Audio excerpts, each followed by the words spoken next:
అండి. హాయ్ అందరికీ. అందరెలా ఉన్నారండి? మార్నింగే మార్కెట్‌కెళ్తే ఈ విధంగా చిన్న ఫిష్‌లయితే దొరికేసినియమాట. కొంచెం లేట్ అయితే గనక ఈ ఫిష్‌లు దొరకవు. ఓన్లీ పెద్ద ఫిష్‌లే ఉంటాయన్నమాట. సో, మేము వీటిని కట్టి చేపలంటాం. మరి మీరేమంటారనేది కామెంట్ చేసేయండి.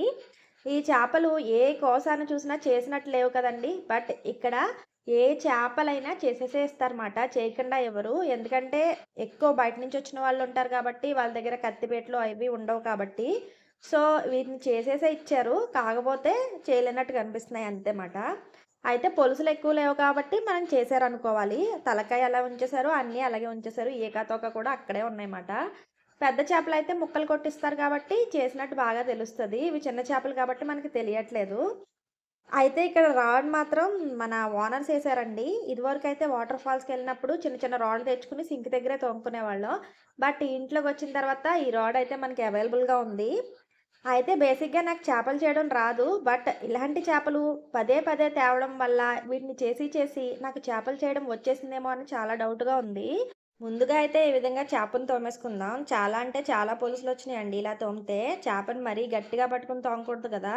అందుకే మెత్తగా పట్టుకొని తోముతున్నాను. అయితే తల దగ్గర, తోక దగ్గర మనకి చెప్పలేనన్ని పొలుసులుంటాయి. వాటిని ఎంత చేసినా గానీ ఇంకా ఎక్కడో కనిపిస్తా ఉంటాయన్నమాట. తర్వాత ఈ ఈకలు, తోకలు ఉన్నాయి కదండీ! వాటిని కూడా కట్ చేయవలసుంటుంది.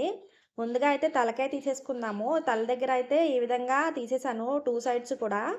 మధ్యలో కొంచెం పువ్వులాగా ఏదో ఉంది కదా! దాన్ని కూడా తీసేయాలి. అయితే సైడ్ కట్ చేసి ఇచ్చారు కాబట్టి ఈజీగా వేలు దూర్చేసి లోపల ఉన్నదంతా క్లీన్ చేసేసుకున్నాను. క్లీన్ చేసుకున్న తర్వాత ఈ విధంగా వాటర్ అయితే పోసేసాను. ఇంకేమన్నా డస్ట్ పార్టికల్స్ ఉంటే బయటకొచ్చేసినియి.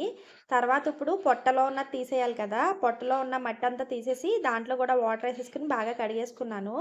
టోటల్ 10 ఫిష్‌లొచ్చినియండి. 10 ఫిష్‌లు చేయడానికి చాలా టైం అయితే పట్టేసింది నాకు.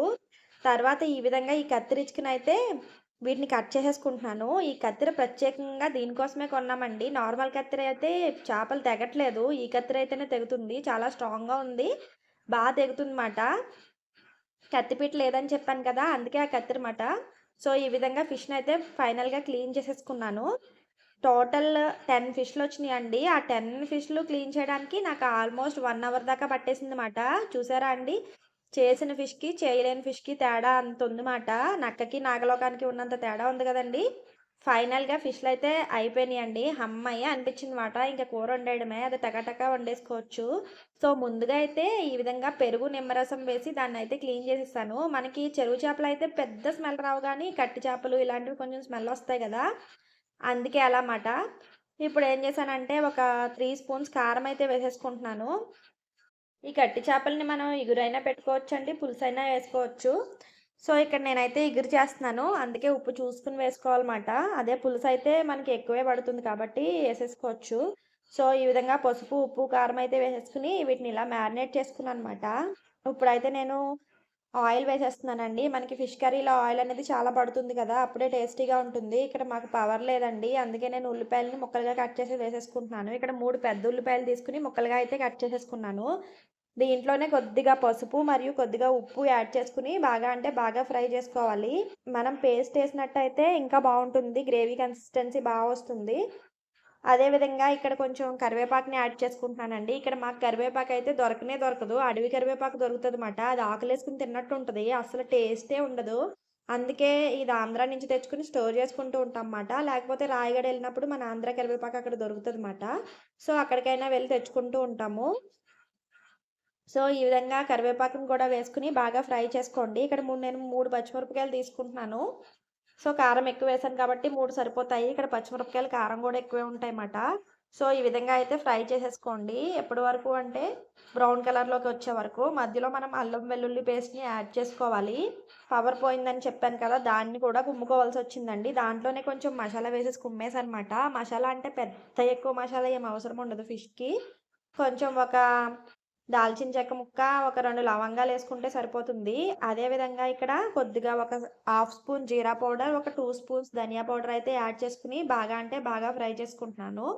సో, అల్లం వెల్లుల్లి పేస్టు, ధనియాలు, జీలకర్ర, మసాలాలు అన్నీ కూడా ఉల్లిపాయల్లో బాగా వేగి తర్వాత ఆయిల్ బయటకొచ్చేంత వరకు ఈ విధంగా ఫ్రై చేసేయండి. ఇప్పుడేం చేయాలంటే మన ఫిష్ ముక్కలనైతే దీంట్లో వేసేసుకుందాం. ఫిష్‌లన్నిటిని కూడా నీట్‌గా అరేంజ్ చేసేసుకుందామండి. అలా అరేంజ్ చేస్తేనే చక్కగా ఉడుకుతాయి. లేకపోతే ఒకటి ఉడికి, ఒకటి ఉడకనట్టు ఉంటుంది. ఎందుకంటే మనం వాటర్ ఎక్కువ వేయకూడదు కదా! వాటర్ ఎక్కువ వేసినట్టయితే ఫిష్‌లేమో ఇరిగిపోతాయి. వాటర్ తక్కువ వేసినట్టయితే పచ్చి పచ్చిగా ఉండిపోతుందన్నమాట. అందుకే చూసుకొని వాటర్ ఏసుకోవాలి. పులుసులో అయితే టపా టపా పోసేస్తాం గానీ, ఇగురులో మాత్రం చూసుకొని వేసుకోవాల్సుంటుంది. సో, ఈ విధంగా అరేంజ్ చేసిన తర్వాత దీన్ని మళ్ళీ ఉల్టా చేస్తున్నానండి. అన్ని ఫిష్‌ల ముక్కల్ని కూడా ఒక స్పూన్ ఇచ్చుకొని ఉల్టా చేశానన్నమాట. నార్మల్‌గా మళ్ళీ కదపడానికైతే అవ్వదు. చేప తర్వాత విడిపోతుంది మనం ముట్టుకుంటే. అందుకే కొంచెం మసిగుడ్డ పెట్టి తిప్పాలి తప్ప కలపనే కలపకూడదన్నమాట. ఈ విధంగా జస్ట్ ములిగేటట్టు వాటర్ అయితే వేసుకున్నానండి. సో, వాటిని ఈ విధంగా అరేంజ్ చేసేసి పైన మూత పెట్టుకొని అయితే ఉడికించేసుకోవాలి.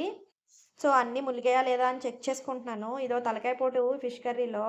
సో, ఈ విధంగా 10 మినిట్స్ అయితే ఉడికించుకోవాలి. మధ్యలో ఒకసారి మూత తీసి కదుపుకున్నానన్నమాట. మరీ ఎక్కువ కదిపినా గానీ ఫిష్‌లు విడిపోయే ఛాన్స్ ఉంది.